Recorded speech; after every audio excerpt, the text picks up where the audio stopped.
شیخ الحدیث مولانا زکریا رحمۃ اللہ علیہ جو فضائل اعمال کے مؤلف ہیں، خدا کی قسم ان کی توحید ہماری توحید ان کے 1000ویں حصے کے برابر بھی نہیں ہے. بہت پرہیزگار، بہت متقی، بہت توحید پرست انسان تھے. چند کتابیں پڑھ لیتے ہیں اور اتنے بڑے بڑے اکابر پر ایسے کیچڑ اچھالتے ہیں، شرم بھی نہیں آتی ان کو، اللہ کے عذاب کا ڈر بھی نہیں ہوتا. تمہاری اوقات کیا ان کے مقابلے میں بھائی؟ پاکستان نہیں آتے تھے، طویل عرصے تک نہیں آئے. کیوں؟ فرمایا مجھے پاسپورٹ کے لیے تصویر کھنچوانی پڑے گی، ویزا کے لیے تصویر کھنچوانی پڑے گی، مجھے تصویر کے جائز ہونے پر اطمینان نہیں ہے.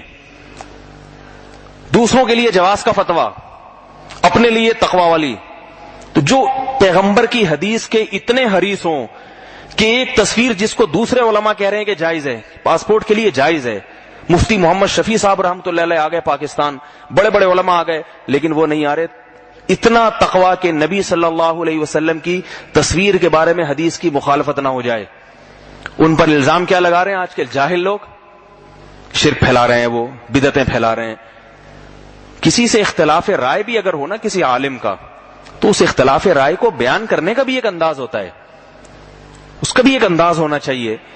میں دیکھا ہوں میرے پاس لوگ کلپ بھیجتے ہیں، 25-30 سال کے لڑکے بیٹھے ہوئے چند کتابیں پڑھ لیتے ہیں اور فوراً فتوے لگا رہے ہیں یہ حدیث ضعیف ہے، یہ اس سے شرک پھیل رہا ہے، اس سے یہ ہو رہا ہے. بات کے لب و لہجے سے اندازہ ہوتا ہے کہ اس بیچارے کے پاس اس کا سینہ اللہ اور اس کے رسول کی محبت سے خالی ہے.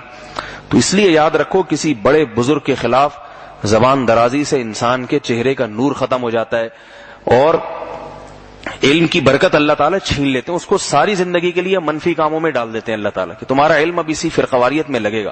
تو یہ بڑے بڑے حضرات تھے ہمارے علماء، تو غیر مقلدین کے جو بڑے علماء گزرے ہیں ان کے خلاف بھی کبھی زبان درازی نہیں کرتے.